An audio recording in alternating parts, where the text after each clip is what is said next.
knows how to fight a war, and I can't complain a bit. The best chow hall in the world. I gained weight there for a while until I started flying a lot more, and then, and then I ended up doing a lot of integration with the Navy. We had a lot to learn from them. They had been flying the Delta a lot, and with heavy weapons, and they had a higher intelligence level, local level, than what the Army was able to get. Because again, that was their AO, the Navy, and they had much higher capability than two-ship air ambulance units had down there. And they had the Sea Wolves were based on. Sea Wolves, right? Yep. And we worked with the Sea Wolves very heavily. So before we get into the missions, I do want to talk about some of the men you flew with, men on your crew. Who do you remember being there? Oh man, you start asking me that, Marty. I'm fearful here because there's a lot of names. That's 45, 50 years ago, and there was some very good people. In context with the listeners, this is all off the cuff, improvised interview, so we didn't prepare. Okay. No one coming to mind right away though. Jeff Green and Hanson Feet. I spelled the names for you. Hands and Feet, because I learned what bravery was from Hands and Feet. I was the commander of the outfit, and we had some heavy action up in the Muckwaw area of the Delta, which is where Mike Novosel won his Congressional Medal of Honor for service. And meaning it is a bad area, it's right on the Cambodian border, right very close to it. And when the U.S. advisors up there called you and said they need help, that was drop what you're doing and you give them help now. And whether it didn't matter, nothing mattered, you go now. Well, the only aircraft that was available was the third up aircraft, I believe it was, and the person that was in it was Hanson Feet. He was the AIC. So at any rate, here we go. I started knocking on his door. Hanson, wake up. You're up. Oh, I don't want to go. Hey, we got gooks on the wire, Muckwaw. Need to get you up there now. We got U.S. that need to get out. And he said, all right, get up. I'm on the way. So he went up, and get the picture. Without much hesitation at all. Wake him up out of a sound sleep. He didn't think he had anything to do until he got up the next day when he was going to have a day off. And he gets in the aircraft, briefs his crew, and takes off to fly into known heavy contested area. That is bravery. You know, I don't want to take away from the others that have won many medals and awards, but some of them were, they just happened to be in the right place at the right time. To knowingly wake up at night, fly into a nasty area, knowing that you may not come back. In fact, the chances were better you weren't than you were. You already had U.S. in trouble. No support was available, and he went. That's part of your philosophy, though, right? Yeah. And I can't.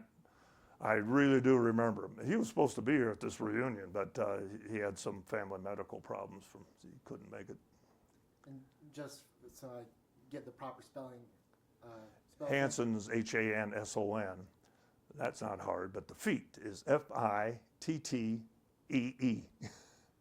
We called them hands and feet, but okay. So tell me about one of your early missions that sticks out for you.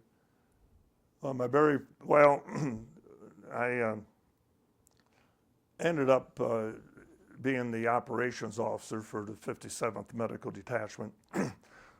Just new in the country and everything. I had a lot to learn. And not shortly after I was there, as a matter of fact, within about a week or two, Major Ron Porte came to take over as the senior commander of both the 82nd and the 57th. So I maintained command of the 82nd, but Ron was my supervisor. Okay, and Ron this was his second tour. He spent his first tour up with the 101st, and here again comes this person out of nowhere to help me become better at what I was assigned to do. He says, you and I are going to fly some missions together. And essentially, we learn to fly in flight school, but when you get to Vietnam or any area like this, you got to learn how to run the missions, and they're not going to teach you some of those things at flight school. I mean, they're teaching you how to fly a helicopter, not how to run the mission in Vietnam, especially a medevac mission. Ron was going to do that, and he did. My very first mission, no, I think it was the second mission with him was up in the Seven Mountains area. I had a Green Beret camp up there.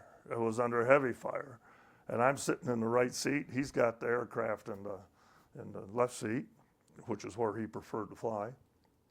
And all of a sudden, we got a mortar round. It was in the back, and it didn't do any serious damage to the aircraft, but the concussion blew us up in the air just a little bit, a little off center. And, welcome to combat, I guess. That was my baptism of fire, if you will. And we were under fire, and the plane started taking some hits, and so Ron did what he did very well, and guys got on back real quick, and the medic and crew chief took what patients we could and got out of there. So that was my first serious mission. Any of those bullets come pretty close? Not to me. I can't explain why or whatever, but they most of them were the tail boom, and got a few of them through the engine compartment, but it didn't hit any vital component. I can't imagine seeing those tracers while you're trying to get. Well, I wasn't seeing them either. I was looking forward. Well, I had to be prepared. My only thought was be prepared to take this aircraft if anything happens to Ron. So there's some notoriously bad weather in Vietnam. Did you have any flights in weather that you wouldn't fly otherwise? Most of them. Yeah. Well, one of the things that I knew from flight school that I had trouble with was landing at night. Not bringing it into the airfield was easy, at least after the training. But coming to a hover at night, or even landing to the ground at night, I struggled. I knew it, but I passed. I did enough to pass, but I knew I needed to work on it. So I put myself up with some pretty good. I chose the better pilots to help teach me, and they knew that was their job. And I remember Mr. Gregory, that was his name. He was on 18 months in country, and he had extended, and he knew what I was there for. And we were landing on a LST in the middle, landing low. We call them low, slow targets, but I think a landing ship transport or something, Navy ship, in the middle of the Mekong River at night. And they're supposed to have the aircraft or the ship blacked out when you make a landing, other than the landing lights. So we're landed, and he says, you have the aircraft. I have the aircraft. I took the aircraft. He says, doing all right? Yeah, I got it. I got it in sight. He says, do you have the helipad in sight? Yes, I have it. He says, let me have the aircraft. You have the aircraft. He says, yes, you were holding a pretty good course. Everything was fine. But you were landing towards the porthole on the side of the aircraft. So, lesson learned. Excuse me. Okay. Mr. Gregory helped me a lot with that. He taught me something that's lasted, I'm sure it saved my life, certainly in Vietnam. It certainly saved my life to this day driving. I've always remembered Gregory. Move your eyes or die. Move your eyes or die. You weren't moving your eyes. You were transfixed on that light. He says, you must learn to move your eyes or you will die. So I carried with me, and I've done that ever since. Any other missions that were? They don't teach that in flight school either. Yeah, that's the in-country learning. Yep, yep. Any other missions like that where you had to kind of break away from what you learned in training and do things to get the mission done? In Vietnam, they hadn't taught, in flight school anyway, they had not taught us to fly low level. You learn that in Vietnam real quick. You're either all the way up or all the way down. You're either up above as high as you can get up, or you're down low.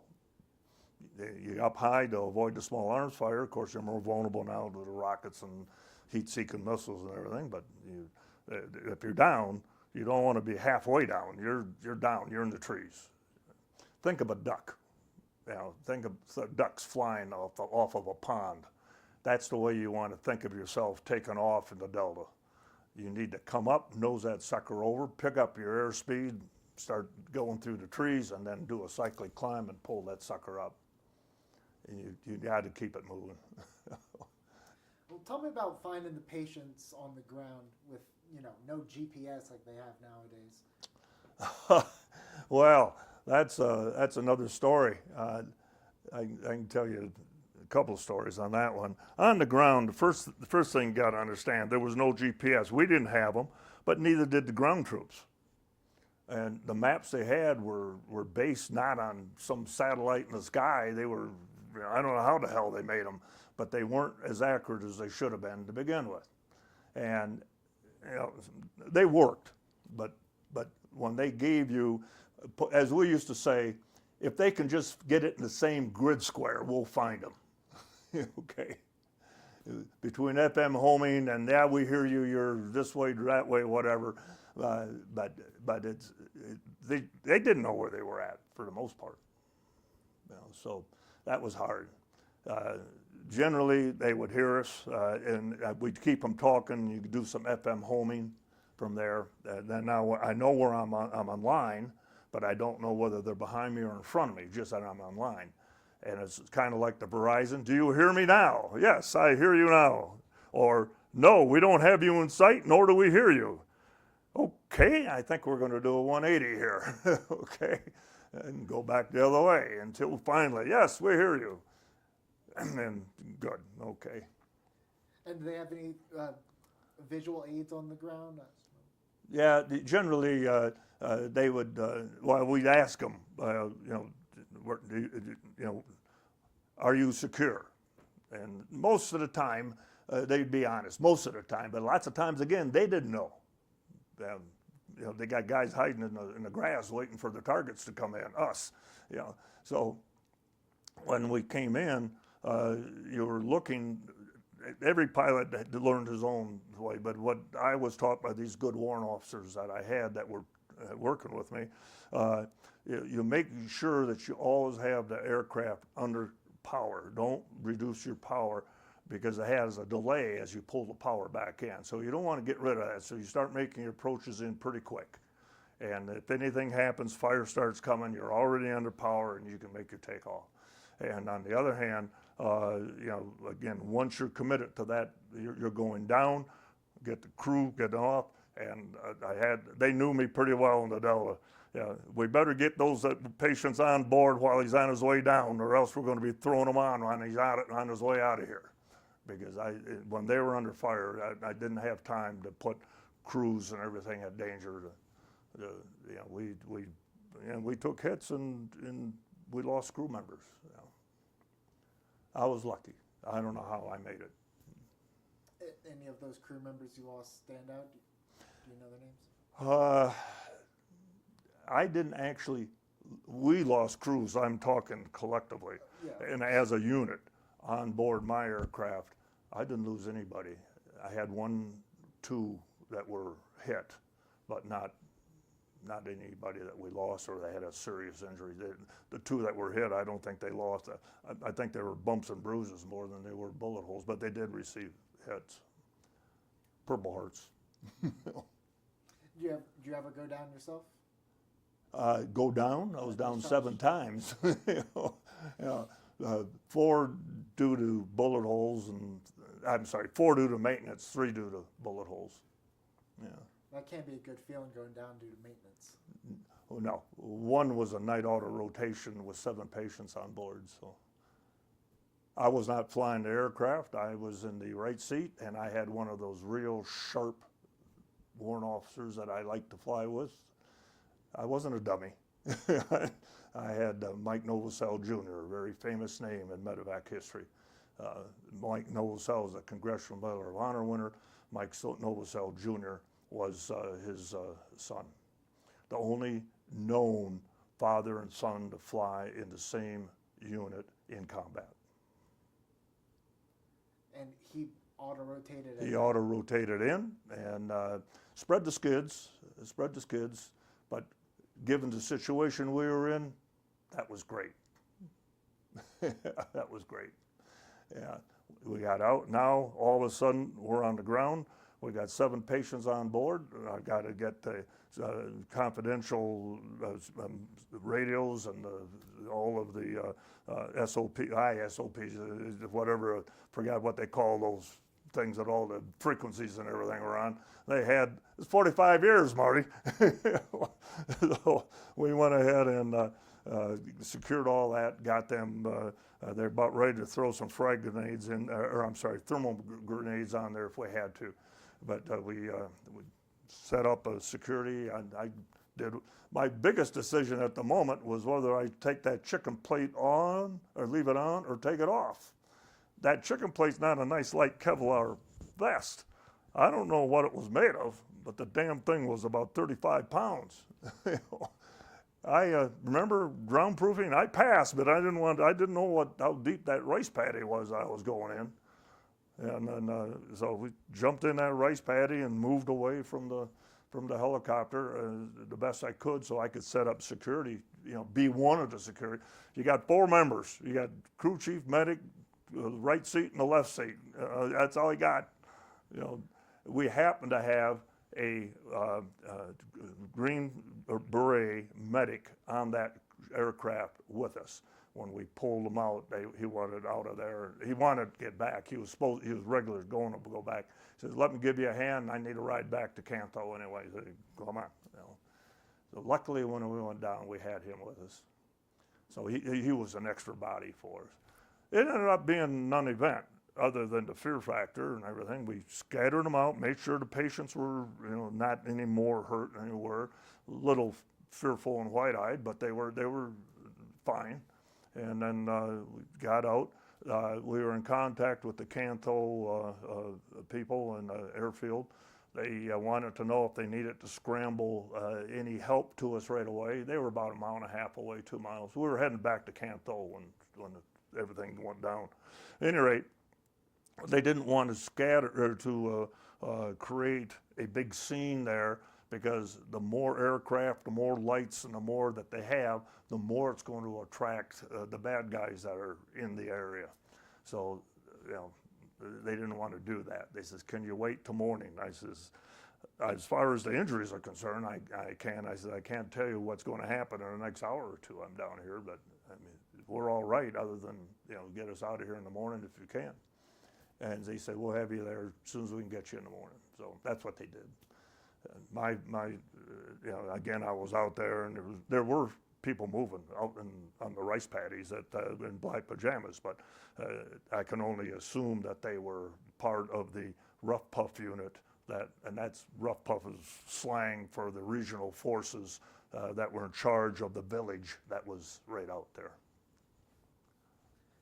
Speaking of the Green Berets, did you do much work with the special forces that were up into Laos, Cambodia? Not that high, not that far. I wasn't. I did service at Green Beret camp in the 7 Mountain area. In fact, I can tell you that story too. Please. I was out flying, again, I was the operations officer, and I don't want to give anybody the wrong impression, but as such, I thought it was my job to understand and know the capabilities and the feelings of the pilots that I was sending out to do work, and at the same time, I found out that many of them had been in country a year, 2 years. I've been here a month, 2 months. I've got a lot to learn, and they can teach me. And I didn't know how long I was going to be here. And at that time, everybody was doing 2 tours. And so I'm trying to learn all I can to where I can help other people and as well as take care of myself.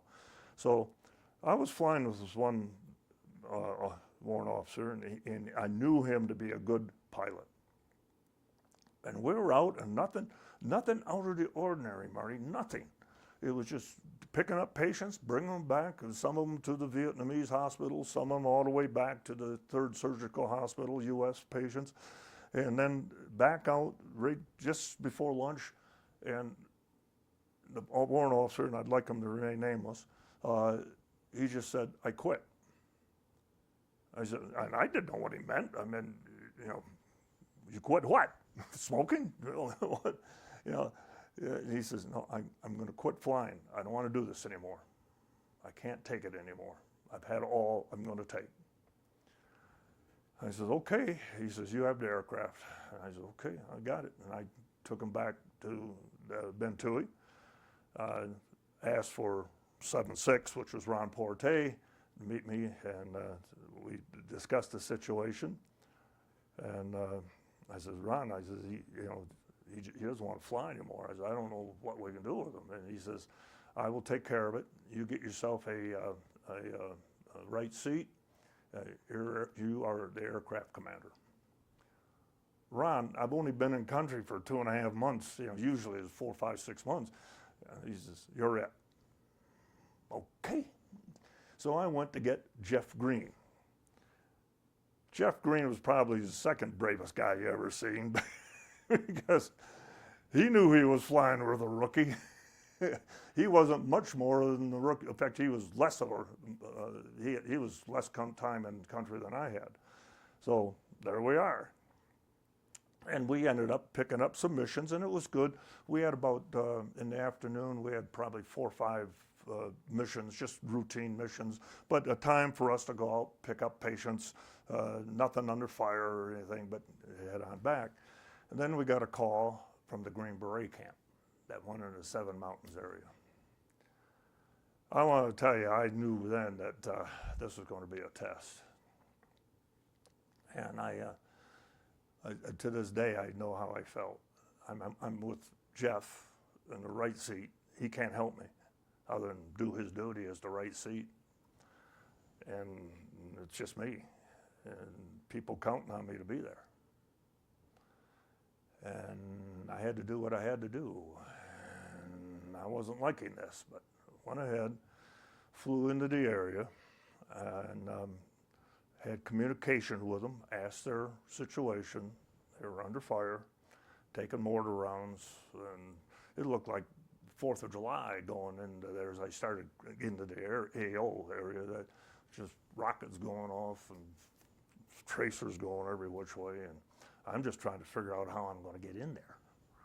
And they gave me the best direction. They said, we can probably suppress the fire if you come in for whatever the hell direction it was. But I remember that I was coming in, stayed pretty high because I wanted to come in steep, not as fast as I wanted to, but I couldn't land on these ledges that they were on in the airfield. It was just on a pad up on a plateau some damn place, and it was just kind of carved out of there. It wasn't much bigger than just a standard helipad. I didn't have room to run it in there, so I had to come in. So I just came down, lights out, everything except for the red lights on the instrument, everything out. And we just went in, and you say it was the tracers coming by. I can't remember any significant hit, but I mean the tracers were coming by and going overhead and everything. And again, they were bad shots. So that's all I can say is because we came in, got in, and they had the lights, identify smoke, whatever. I identified the smoke and correct, you're in, dust off, come on. Keep coming, and I came on in.